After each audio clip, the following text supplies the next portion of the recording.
In your current network, you have at least 5 clients, if not more, hiding under a layer of first-degree connections. Many people you already know could become your clients if they only knew what it is that you do. You have a lot of trust baked into your existing relationships, and trust, as we know, is of course an important ingredient for somebody to sign up with you and pay you for your services. But how can we harness this trust, given that we don't want to be too salesy with friends, family, and former colleagues? That is what we will be covering today in what I call the comprehensive network sweep. We want to look under every rock and see if a client is hiding there. With the method I lay out here, you won't have to feel icky as you are reaching out. And within 2 to 6 weeks, depending on the size of your network, you will have contacted every single person in your network in an elegant and non-pushy way and informed them of what you do, and you will have found 5 new clients. My name is Michael Bohannes, and this is what I do. We help consultants, agency owners, and business coaches to build client acquisition systems and stop depending on referrals. And the very first step we take with all of our clients is to leverage their existing network. Because as an early stage service provider, lack of trust is your biggest enemy. So we want to make up for this shortfall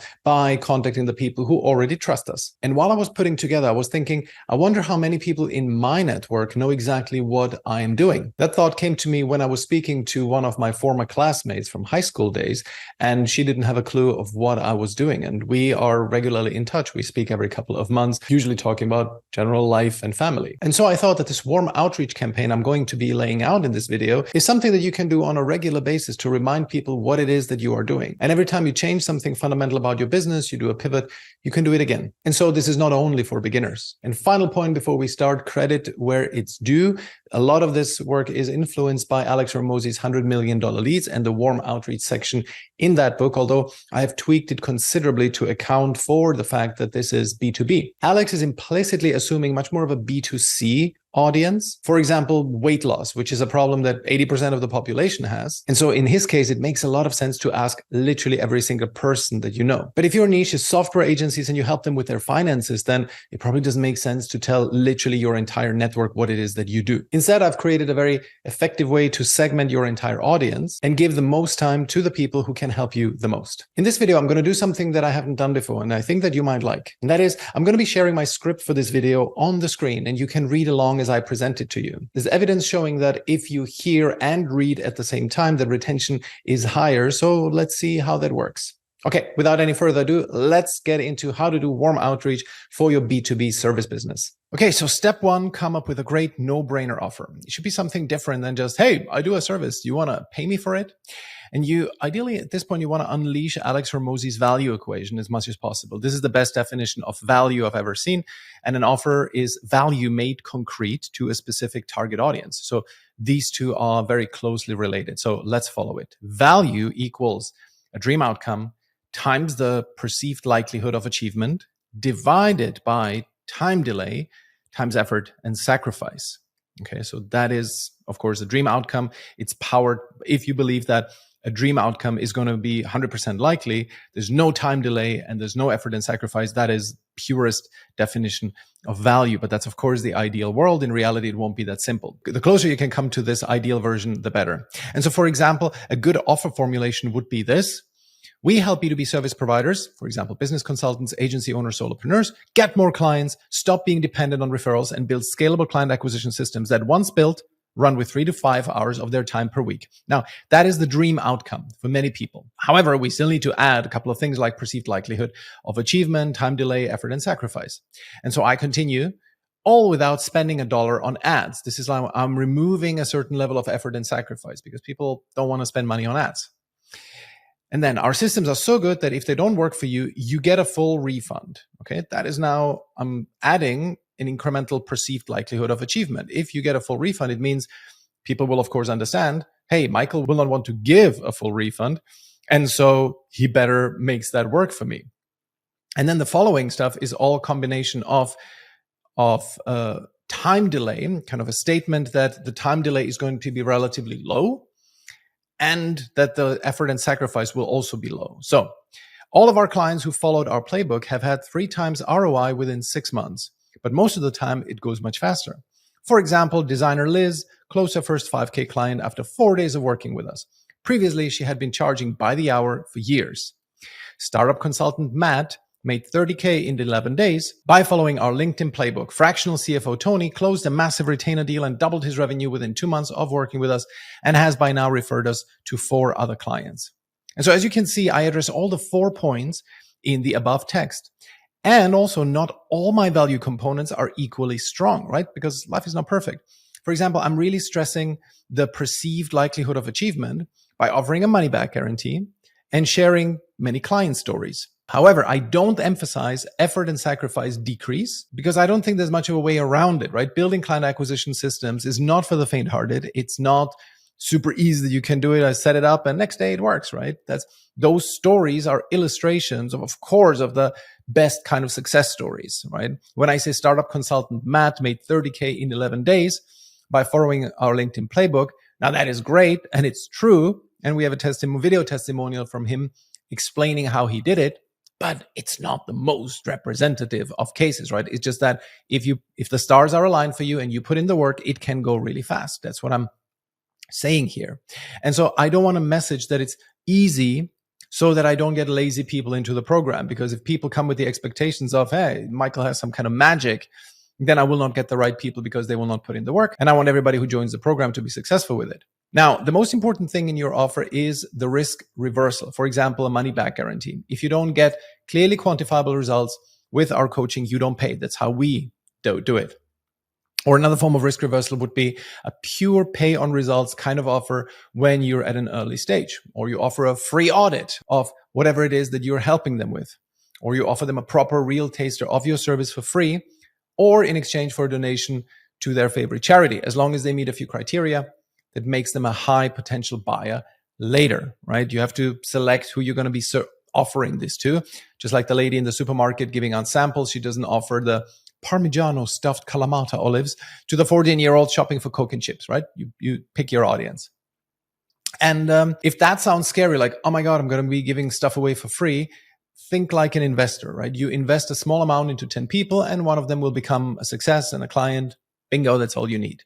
Give it a try, take a small risk. Your goal is to expose as many people to the real experience of working with you to get a glimpse of the quality they would be getting and get sold on the back of that. So try to give a really generous offer that decreases their risk, lowers their time to value and their effort and sacrifice. And of course, you don't have to do as much for free if you're already well established. You have a lot of client testimonials. In this case, it's of course not needed. You don't give away stuff for free in that case. For example, I at this point have worked with over 120 coaching clients. We have dozens of testimonials. I'm getting referrals from past clients. And so the method is proven. And the offer I'll mention to my network is the same offer that I go out to the general public with, right? But if you're at the beginning of your journey, you'll have to give more. For example, if I were to start out right now, I would work on a straightforward pay per appointment model until I have a couple of solid case studies under my belt. Or if you're selling something non-quantifiable, do it in exchange for a payment to charity, for example, just so that they're committed. And so as long as you're not directly benefiting from it, it can help dispel any notion that you're just trying to scrounge together a few dollars. Okay, so be generous and offer stuff for free. And the key message of step 1 is to come up with something so good, so low risk, that practically anyone in your target audience who has that problem that you solve, they would feel a little bit stupid saying no to it. For example, one of our clients is a hypnosis trainer for CEOs and high-powered business people, helping them remove subconscious blocks to high performance.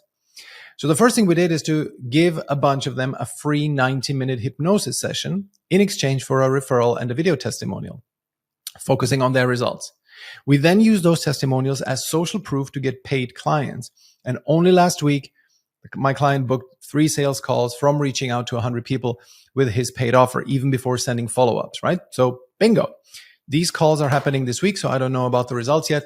But because we have such a banger of an offer, including a money-back guarantee, I don't doubt my client will close well. So be willing to offer real, unexpectedly high value for free upfront. One quick note that I have to mention here is this. Make sure that the value proposition is super, super clear, right? Even to someone who doesn't run in your immediate circles. Perfect example. Recently, I was talking to a friend of mine from high school who's a massage therapist. And she asked me what it is that I actually do. And I told her that I help business consultants with their client acquisition efforts. And she was like, huh? What? It just didn't click with her. So I said, you know, people who are business consultants, right? She said, yes. Well, they need clients. I help them get clients. Ah, okay, got it. And so this is how basic it has to get sometimes. Like the word client acquisition somehow didn't click with her. But I help them get clients, that worked, right? So just make sure that you make it as simple and straightforward as possible. Another example of a good offer that we can look at, because we've been recently discussing this new offer with one of our clients. Let's say you're a massage therapist, you want to sell to B2B. You want to go into companies and give their stressed out employees neck and shoulder massages. And let's say you haven't had B2B clients yet. And so the offer to strangers in decision-making positions, for example, office managers, HR leaders, and so on, that offer could be, hey, I'll spend a day in your office giving your employees 15-minute shoulder and neck rubs. And at the end of the day, you either hire me to come 2 more times at a normal price, or you give me a short video testimonial, or you pay me $200. That price should be really low for that just one time, and I'm not going to come again. And so if they are even moderately interested in employee well-being, they will make that happen. It's like one of those 3 choices, very simple, and that's a real no-brainer offer. Okay, now let's look at testimonials. Testimonials play an important role to increase the perceived likelihood of outcome, right? Case studies of past clients, if you have them, let's use them. Because, of course, if you have people who you've helped in the past, that increases the likelihood that from the person's perspective who's considering working with you, that you help them get the same kind of results. If you have many client testimonials at this point, that's great. Here's what we need to do in this case. Remind yourself of all your testimonials and summarize their situation before and after working with you in a concise 2-liner. Examples are in the offer that I mentioned above, right? So when I say, for example, designer Liz closed her first 5K client after 4 days of working with us. Previously, she had been charging by the hour for years. That is an example of one such a 2-liner that summarizes a case study. And so phrase all your successful client testimonial in this way. Create a short 1 to 2 sentence snippet. We will need it for your outreach. And you always want to use the case study from a client who is as close as possible to the person you are reaching out to. So if you're a supply chain consultant and you're talking to a beer brewing company, COO, and your 3 past success stories that you have, your big testimonials, are with a food company, a lumber processing plant, and a microchip producer. What are you going to pick? Obviously the food company, right? That's the closest. But ideally, you'd also mention the specific results from the company that you achieved, including, for example, KPIs you were able to move. So, dear CEO of a brewing company, we have been working with this food company in the past, and we reduced their working capital from 2 million to 1 million, right? Because people also need to see you speak their lingo and that you know what kind of metric matter to them. What kind of metrics matter to them. Okay, final point to cover before we look at who to approach is this. At this point, you might be scared that I'm going to make you reach out to your network and sell to them directly. I am not. We will instead ask them to refer us to other people that they might know. And because we're not making a direct ask to them, we open up the possibility that they will themselves raise their hand and say, hey, I might need that. So keep that in mind. We're not about to destroy your relationships with your best friends. Okay, step 2, identify your 1 to 50 Pareto people. I'm sure you know the Pareto principle. 80% of the results come from 20% of your efforts. From among all the people you know, there will be some who will be disproportionately instrumental in bringing you business. With all the other people we'll be contacting, we'll just go through our Rolodex one by one and put them into a bucket of likelihood that they will bring us business, and then we will contact them accordingly. But we want to isolate the Pareto people early on and give them disproportionate attention. And to illustrate how important the Pareto people are, let me share a quick personal experience. As I'm recording this, I'm about $12,000 away from crossing $1 million in lifetime revenue with my business. So what I did on this occasion was to analyze my revenue from about 150 total clients and where these clients came from. 23% of my million in revenue, $226,000, that came from what my network was in 2016 when I started. But out of those 226K, 123K, so more than a half, came from 7 VIPs, people I can describe as VIPs or Pareto people, tier 1 contacts, people who either hired me directly or easily got me through to the decision maker. And when I dig deeper into the VIPs, I see another 80-20 distribution even there. Of the 7 VIPs who are responsible for those 123K in revenue, 3 of the 7 were responsible for 86% of those 123K or 105K, right? So there's a huge imbalance there, huge Pareto distribution here.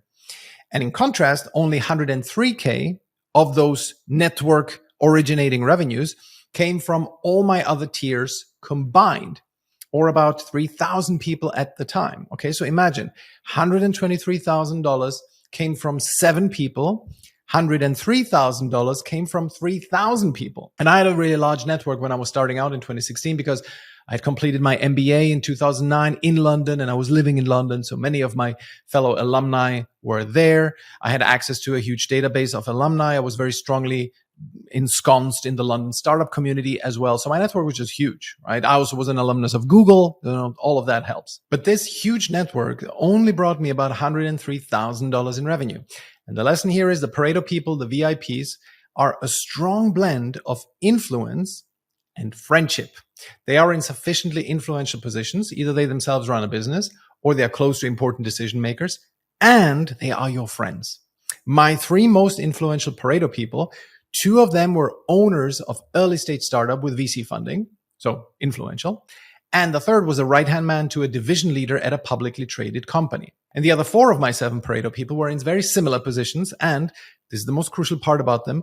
All of them were in my circle of 10 to 20 closest friends at the time, all the 7. They were all people that if I ran into them on the street, I'd stop and have a good conversation from the heart. Not one of those, oh my God, damn, it's awkward, I'm running into you here. But people that you actually enjoy seeing. Many of them were close friends. Many of them still are. And 4 out of the 7 Pareto people were my best friends at the time. So friendship is a very important ingredient of what makes a Pareto person so impactful.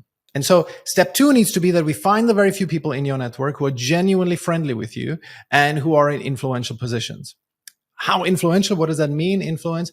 I see it as, well, they or somebody they are close to or in a position of authority over, like investors in a portfolio company, have budget authority to pay you a 2K or more monthly retainer or a 10K project fee. It's a very specific litmus test, right? So it's either they have this budget authority directly themselves or are super close to somebody or have a strong level of influence that they would be able to pay you a 2K monthly retainer or an equivalent project fee over a couple of months. So go over your mental or real life Rolodex and ask yourself, who fits this bill with the influence and is friendly with me? Preferably they are a real friend. And I would even recommend that you start from your mental list of friends. Look through your WhatsApp. Who are the 30 most recent people you've been in touch with? Who of them would fit the influence requirement I just mentioned above? And those are the VIPs you want to approach first. Okay, so put them in your big list and mark them as tier 1 PP for Pareto person or VIP, whatever you prefer. And now let's contact them. Okay, step 3, contact the Pareto people. Now let's call them VIPs for simplicity. And the reason we start with them is that here you'll be on friendly territory. With anyone after that, you're far more likely to get ignored or given platitudes as responses. Can be a little bit unpleasant to the ego. So let's do something nice in the beginning. Also, we want to take our time with these people and not be in the daily rut of contacting 100 people every day, which is what we're going to be doing with the lower tier people. So the VIPs will be easy because you're basically asking a friend for support. And unless you have a history of being a complete leech with them and constantly asking for something, they'll be very happy to support you. And again, remember, we will not be asking them for their business. We will ask if they know someone they could refer you to. And we do that even if they themselves are the perfect fit. Okay. That way, if they don't want to work with you, if they think, yeah, just some people are like that, and I kind of agree with that. If you don't want to work with a friend because you might think that could destroy the friendship, they can always save face by saying something like, sure, I'll think about it if I know someone. And you can then avoid the awkwardness of a friend saying no to your business advances. I've had several, as I said, good friends actually work with me directly. It has not impacted our relationship at all. To the contrary, I think we bonded even more. But that was also maybe because I was providing good work, right? If somehow the work doesn't work out and it's your early stage and you don't click really, that can impact the friendship. So I get it that some people say, listen, friendship is more important to me than helping you out in this, so do your own thing, build your own business, but don't involve me in it. Perfectly legitimate.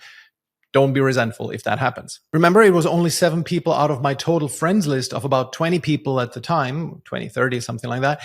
And it was only 7 people who gave me any business over a period of 3 years. So most of my friends didn't bring me any business. And that's perfectly fine, of course. We always have to keep that in mind so we don't get resentful or attach too much importance to any particular person. The majority of friends in influential positions will not have anything for you. Again, perfectly fine. So before we get into the detailed mechanics of contacting them, I want to reassure you about something. Even if you don't have a single person in this category, right? Influential friends can happen, of course. So you can still build a big and thriving business. You'll have a slightly harder time getting to 10K a month, but that's not a problem. I started my business from a place of a very strong network. I had friends as founders of companies. I had a world-class MBA under my belt. And yet almost 80% of my lifetime revenue so far came from absolute strangers. And that's going to be even more so as I grow. So don't despair if you have no contacts who you would categorize in the Pareto people bucket. Still continue watching this video because you will find a lot of great tips how to contact the non-VIP people on your list. By the way, if you like this video, please like and subscribe to my channel or to this podcast, wherever you are watching this. And please leave a comment. That would mean the world to me. Anything that you found interesting, anything that is worth remembering, or any kind of tidbit that resonated with you. That way you can boost the reach and more people will find this video and get value from it. So I would appreciate that very much. Okay, with that said, how do we contact those that we do have, those friends in influential positions? Most important, let's make sure we make it really easy for them, okay? Don't make them think too much. If they have to rack their brains to come up with people to refer you to, they will not do it, even if they love you as a person. Imagine if your very best friend came to you asking for referrals. Of course, I'm sure you would go out of your way to find 10 people in your network to refer them to. But at some point after the 10th personalized email, you'd start to be less enthusiastic about it, right?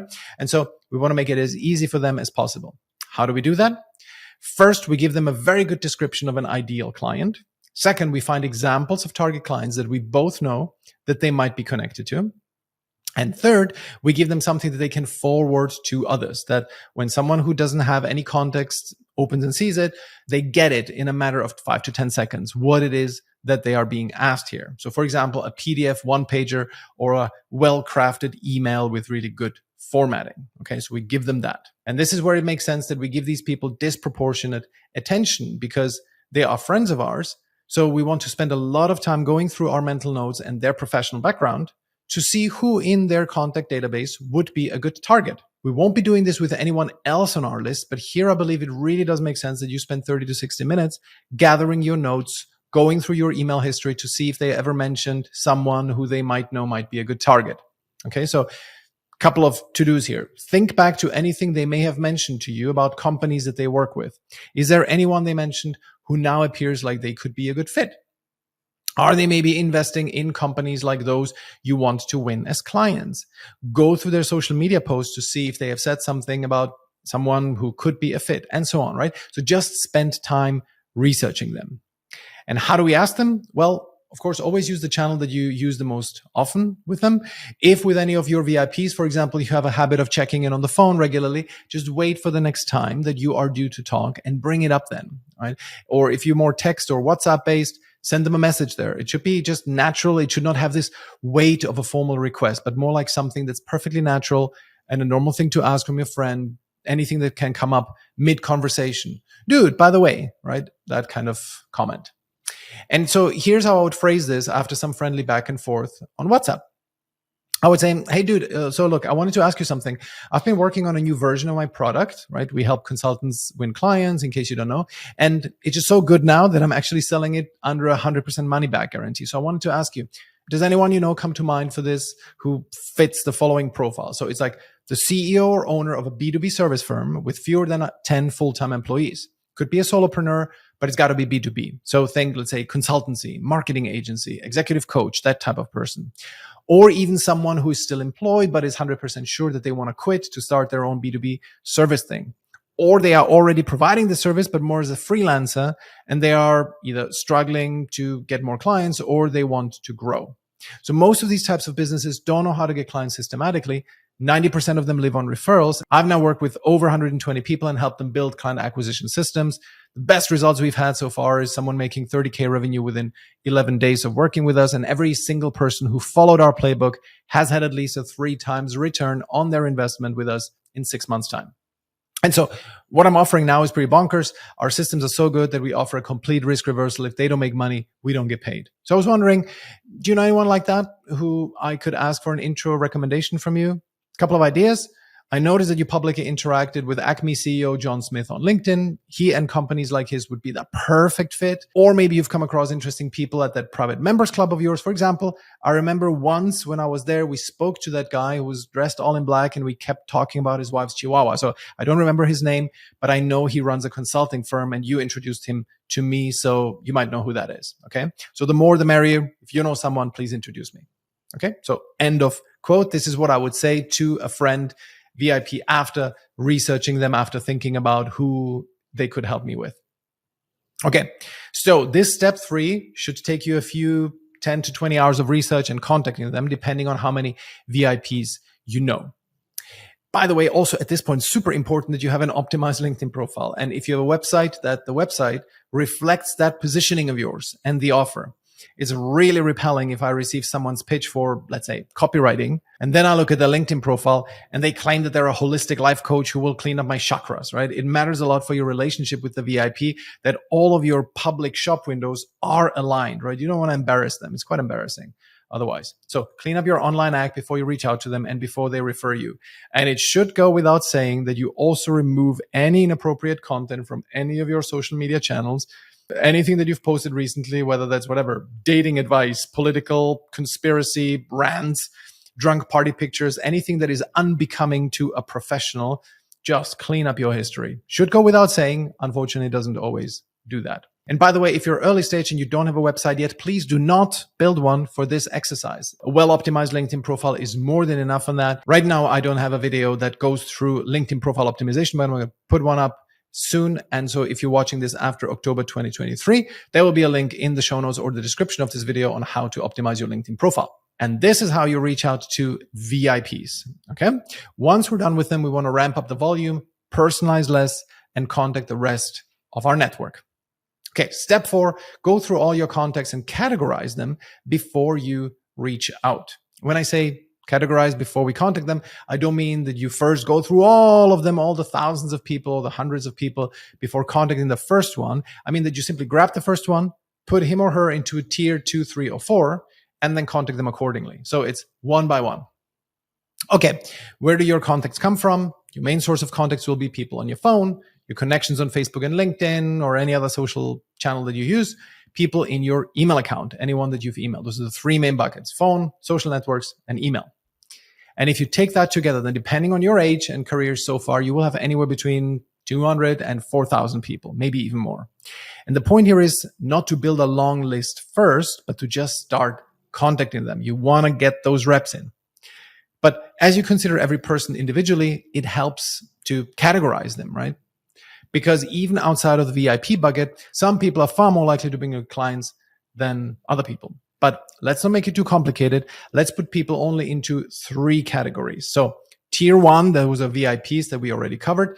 Tier 2, let's consider those the high potentials. Okay. So those are people who fall short of the VIP label because they're either not friends, not really close to you, or they are not influential enough. They are maybe influential acquaintances, or they are uninfluential friends, but close friends. Okay. So this means that even if you're selling to, for example, VC funded startups and your best friend is a wine farmer, I would still ask the wine farmer. At least it's a close friend. Okay.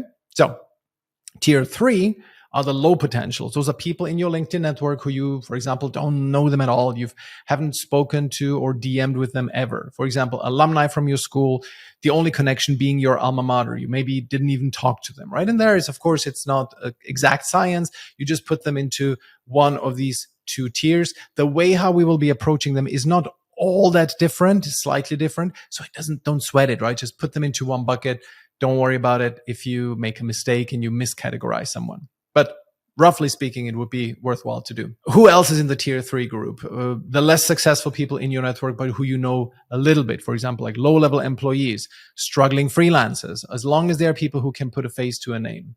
Another subgroup here are the people who are connected to you and who fit your client avatar. But these people should just be treated just like any other normal leads you send a cold email to. So the fact that they're connected to you only marginally raises the probability that they will be responding. I just recommend that you do outreach with them as if they were a stranger. Okay. And then there's also tier 4, and those are the people who are completely unsuitable, right? It's your old farmer auntie and your 18-year-old nephew working at a supermarket, right? People who you aren't very close with and who, just based on their demographic and professional markers, are extremely unlikely to be the source of clients for you. Also people who are unsuccessful in their career and don't know you, but happen to be connected to you on social media, but basically they don't know you.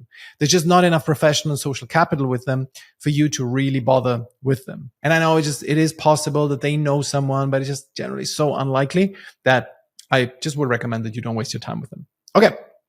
So now that the categories are clear, why have we even created them in the first place? What are we going to be doing with them depending on category? Depending on whether they are in tier 2 or tier 3, we will choose to do conversational prospecting or just send them an email. Conversational prospecting is some back and forth on DMs, not over email.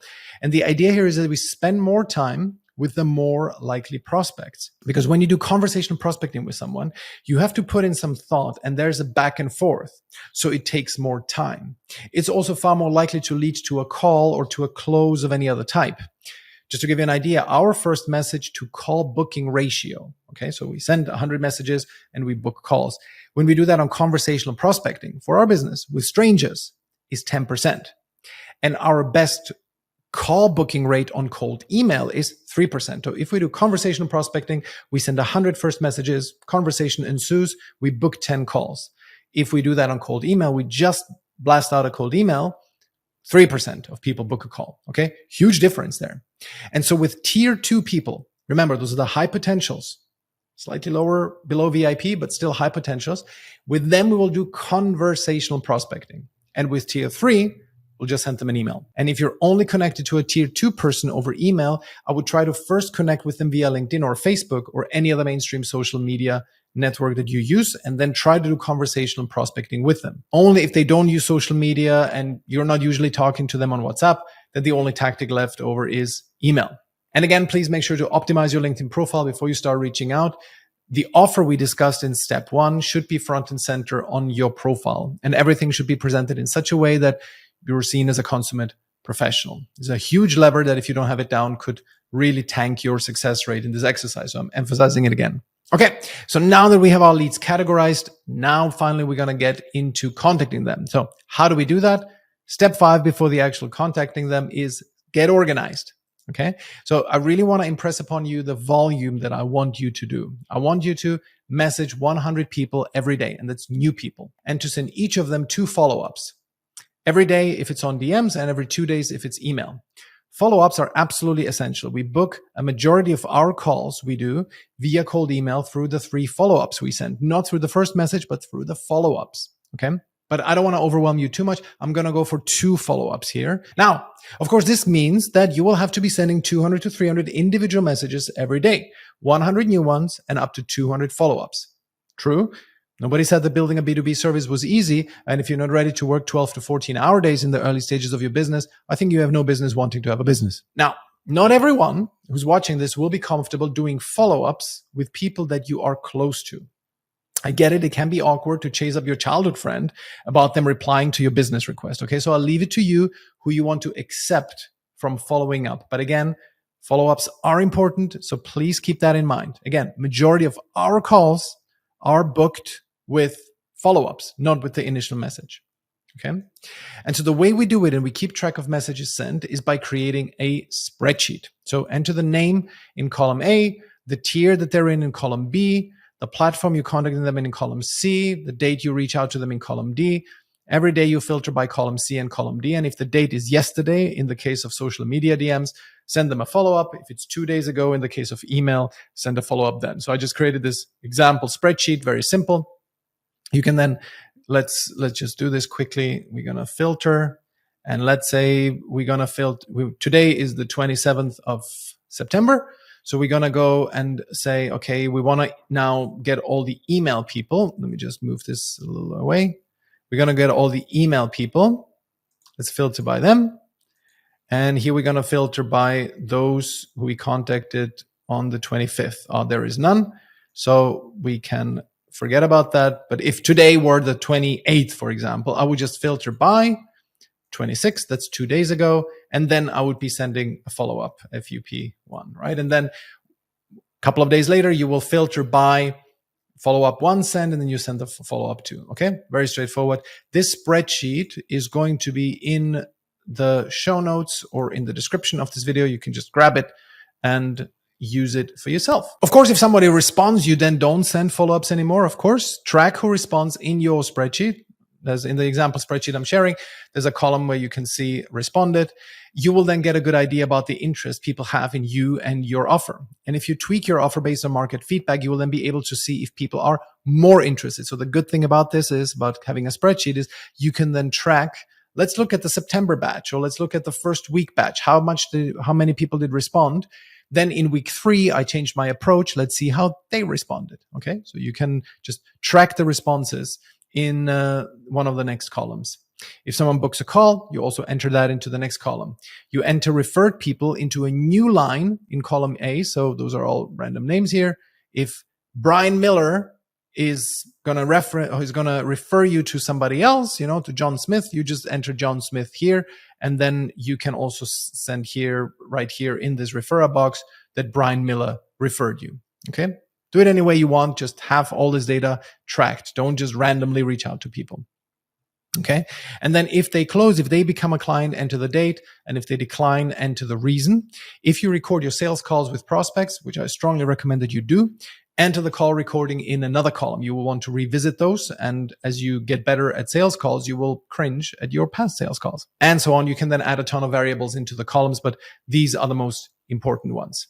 Okay. Also, you will see, for example, what books you most calls, email or social media or WhatsApp or text, whatever it is. You will then see the channel that works the best for you. Very important, you don't need to set up some CRM. Most of that is pure procrastination. I know people who have practically no business going, and yet the first thing that they did was to implement a Salesforce instance. Terrible idea. Spreadsheet will totally do. I'm 100% certain you can get to $1 million in revenue with a spreadsheet. I'm completely spreadsheet based. We're making 400 grand a year and growing very fast. So I'm definitely convinced that until I reach $1 million, I will not need anything but spreadsheets. But you will need a spreadsheet, okay? You can't just wing it and message people randomly or keep track on some notepad or something like that. So get the spreadsheet, but don't overcomplicate it. Another important prerequisite to getting organized is getting your brain in check. You will want to procrastinate like crazy. Even Wikipedia or Google Maps, even if you block all the news, right? You cannot get news. You block all the social networks that you just procrastinate on that are not useful for outreach. But everything will be a welcome alternative to you doing the work. And that's why we have a hard and fast goal. After you've contacted the VIPs, you do 100 people every day. No exceptions. If you still have a goal, if you still have a job, okay, fine. You can reduce the goal, but just never go below 20. You will never get any momentum otherwise. If this is your only gig, if you don't have a job anymore, then you absolutely must contact 100 new people every day. Rip off the Band-Aid, commit to doing the work. It's going to be over maximum in 6 weeks, but just do it. Okay.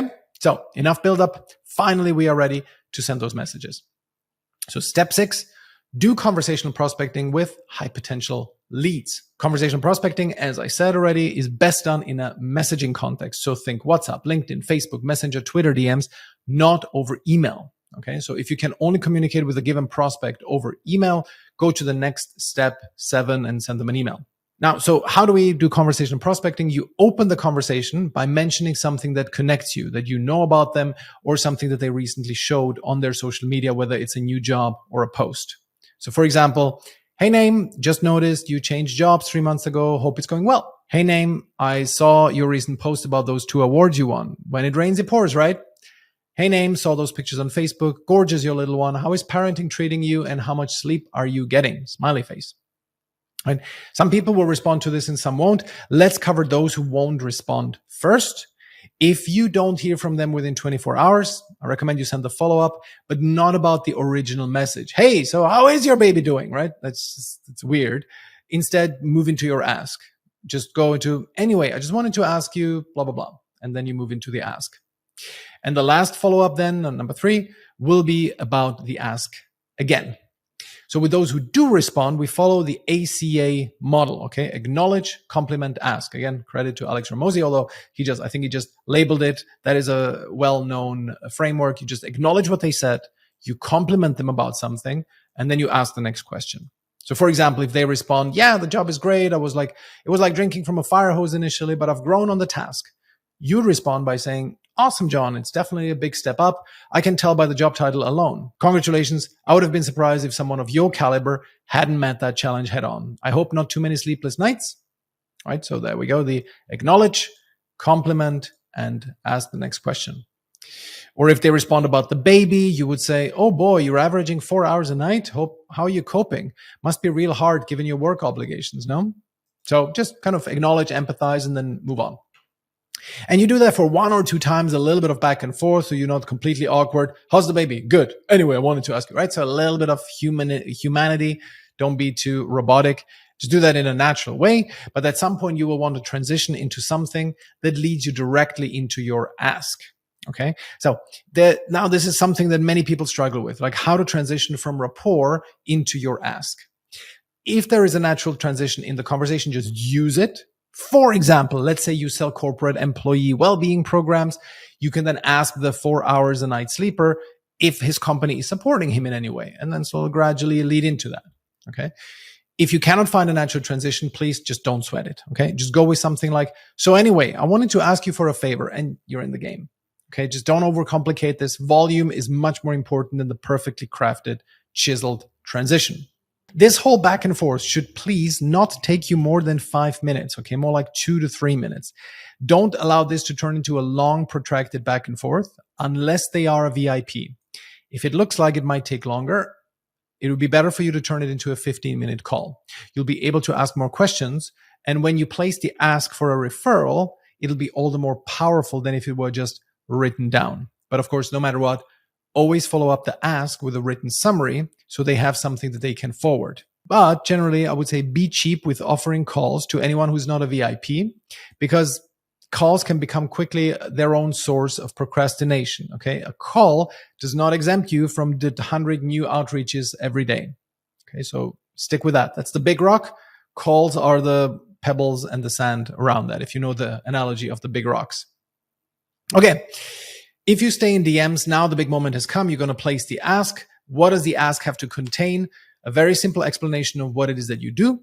The offer, which should contain a dream outcome, high perceived likelihood of achievement. Same time, they will achieve it fast, and you reduce the risk, and it's going to be as painless for them as possible. Okay, that's the offer, the crystallized value that we covered in the formula above.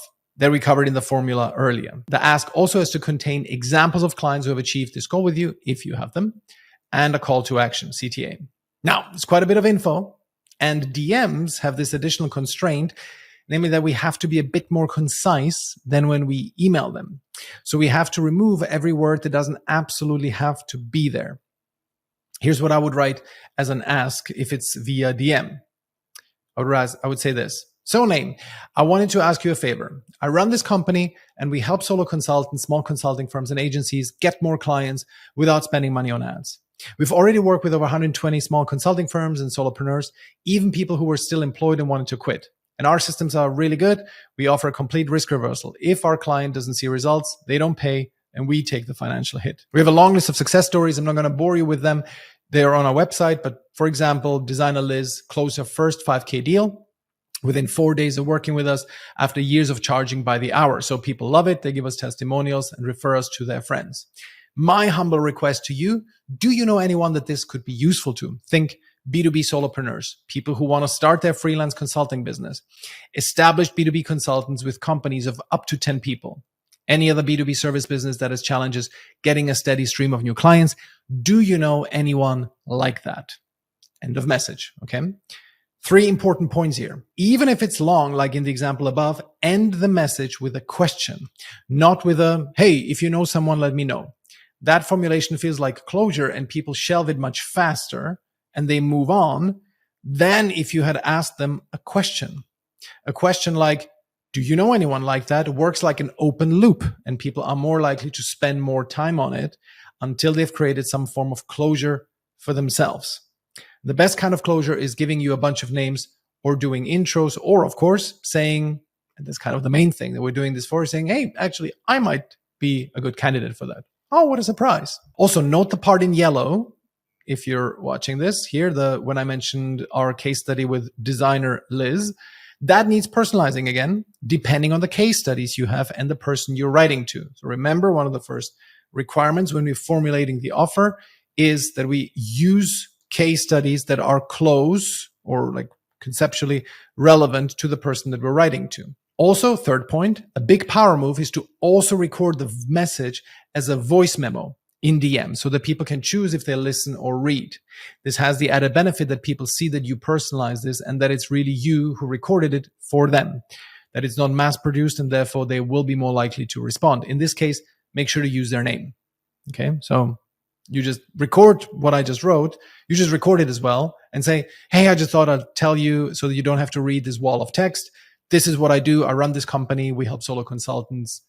And of course, you start with the name. So, hey, John, I just wanted to record this for you just in case you don't want to read this wall of text. This is effectively the same information as in the text. I'm just going to record it to you so you don't have to read all that. Also, here is a list from Alex Hormozi's $100 Million Leads book that is so good. I can only recite it here. I don't have much to add, couple of comments only.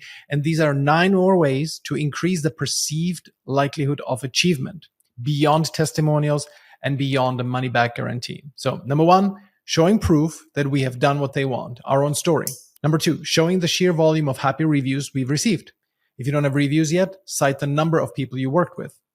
Number 3, certifications, degrees, third-party accreditations that were legit.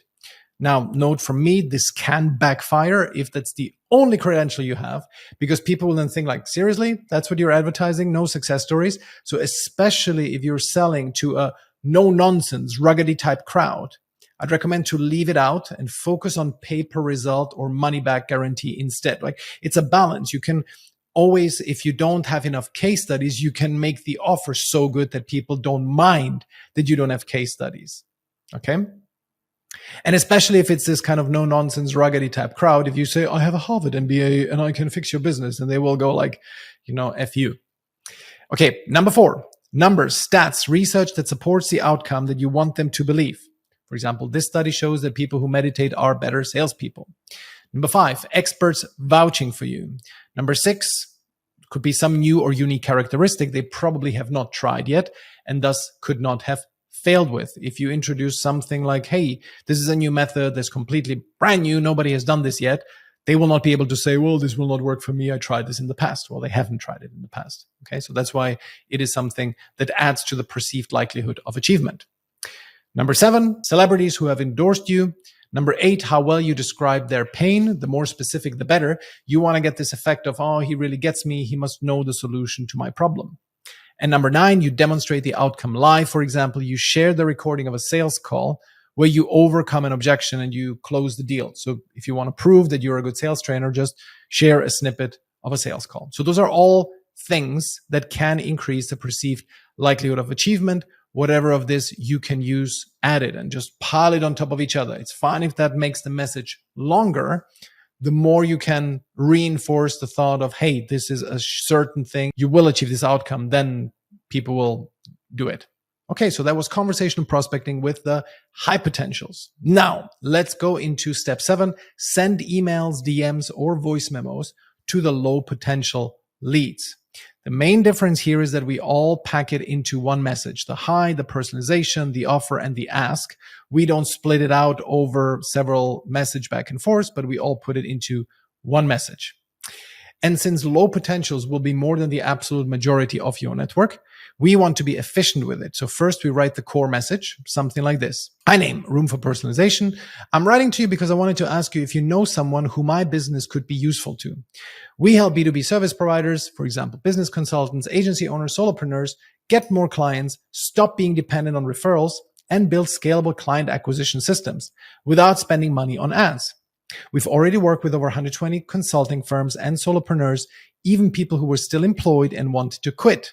In the last 3.5 years, we perfected our systems so much that we offer a complete risk reversal. If our client does not see results, they don't pay, and we take the financial hit. And with this offer, we have built a massive series of success stories. For example, designer Liz closed her first 5K client, paid in full after 4 days of working with us. All of that after years of charging by the hour. Startup consultant Matt made 30K in 11 days by following our LinkedIn playbook. Fractional CFO Tony closed a massive retainer deal and doubled his revenue within 2 months of working with us and has by now referred us to 4 other clients. My humble request to you, do you know anyone this could be useful to? Think B2B solopreneurs, people who want to start their freelance consulting business, or established B2B consultants with companies of up to 10 people. Any other B2B service business that has challenges getting a steady stream of new clients. Do you know anyone like that? And of course, again, I would tweak the client case studies towards people who are similar to the person I am sending this to. Okay. End of example. So this was the example. This was what I would be sending. And of course, I would tweak the client case studies towards the people who are similar to the person I'm sending this to. If it's over email, use the subject line, "Do you know anyone with this profile?" Question mark. This subject line is good because it's ambiguous. People don't know what it could be about, so they're more likely to open it. Curiosity is a powerful factor in people wanting to know more. And here again, end the message with a question. If it's on LinkedIn, on WhatsApp, also record it as a voice memo. And once you're in the flow of it, it shouldn't take you more than 3 minutes for every message. That way you can easily send out 100 messages in a 5-hour power session. Follow-up should be way, way faster. At this point, it's worth mentioning that if you're talking to John in your network, who can refer you to Jill in his network, and you're in person with John, you're meeting John in person, take a selfie of the two of you and then ask John to send it to Jill or send it to her yourself after the intro. If you're on Zoom with John, just screenshot the two of you while you're in a good mood, while you're smiling, and send that. It'll make Jill far more likely to respond. Okay. Step 8, send follow-up messages. Follow-up messages are very simple. The main goal is to not add more value, more background. It's just to remind them of the main message that you sent earlier, that they should be responding to it. So here you can use wording such as, "Hi name, just checking in. Anyone you know come to mind for this?" Or, "Hi name, not sure you saw my message. If yes and no one came to mind, no problem. Thanks for considering it." Whatever you write, never imply that one particular message is going to be your last one. Those messages tend to have the lowest response rates because people know that you have given up on them. Instead, leverage the energy of, "All right, let me answer this, or else he will continue badgering me on and on." And again, yes, I'm perfectly okay if you say that with a few people, you simply don't want to annoy them. You don't want to be sending them any follow-ups. That's fine, but make it the exception and not the rule. Most people should receive follow-ups. Step 9, close your first client at almost any rate and gradually increase your rates thereafter. The question is, if you're early stage, should you do your stuff for free? Okay, should you offer your services for free? I say whenever you can, charge them, but make it low risk. For example, only charge them if they agree that the outcome has been achieved. The outcome, however, has to be binary. Deal closed or cost reduced or revenue generated, for example. It doesn't work that well with deals where the outcome is more subjective. Think meditation coaches, because then you put people into a tricky situation where they're only supposed to pay you after you've achieved a result. If you're a meditation coach or whatever, hypnosis, high performance coach, it's not really a binary thing. It's not like, oh, now suddenly it works or I feel better now. Really, you put them under pressure and they know that they will be under pressure to have you keep the money even if they themselves did not achieve the result. So this kind of pay on result works the best with binary outcomes. Whatever you do, whether you work for free or you do kind of pay on results model, the most important thing is that you actually work for real clients and get them results. Okay, that's the most important thing, because you will get the reps in, you will learn, you will become better at what you do. So even if you don't get much money for it, just do it. If the easiest way is to work for free, just do that. When you offer free, then it's also fair to tie it to a few conditions, such as they need to actually use your solution. They need to give you feedback on it. They should give you a video interview review and write a good review on LinkedIn or other platforms if they believe that you deserve one. And again, if they're happy with your service, they should recommend you to 3 people they know and who could also benefit from working with you. You will then charge those people that they refer you to a low amount. Okay. So as soon as somebody refers you, those people should not get the service for free anymore. You should charge them. And gradually, as you're racking up success stories, you can start charging more, and you can then transform the pay-per results to a retainer model or to an upfront payment model, subject to a money-back guarantee, for example, if they don't get results. But do this boldly and don't do stuff for free forever. I know somebody who has done 2 years of free work. She just couldn't bear the idea of selling something that she considered imperfect. Okay. And this was also, by the way, the curse of having too much money in savings. She never sold anything in those 2 years, also because she was financially comfortable. So that's, you want to be hungry in order to build a business. So as a rule, if you're starting out, do the first 2 to 3 clients, pay per result. If not doable, then free. Then move into a retainer model, day rate or upfront payment, and gradually increase your rates until you're in line with the market with the next 3 to 4 clients. Never discount your rates after you've had 10 clients. Always charge full price then, because by then it could become an actual crutch for you, something that you procrastinate on, that you can excuse yourself. Oh, I'm still providing, discounts to everybody that comes along, and you are then competing on price. Not a good place to be. So only use it as a on-ramp, but not as a permanent crutch. What if people reject even your free offer? That's an interesting one. They might reject you because they don't have the problem you're trying to solve. Of course, in that case, it makes sense to reject you, or the problem is not painful enough. But they also might reject you because you're too early, and therefore you're not very good at what you do. And working with you would be more hassle than it's worth.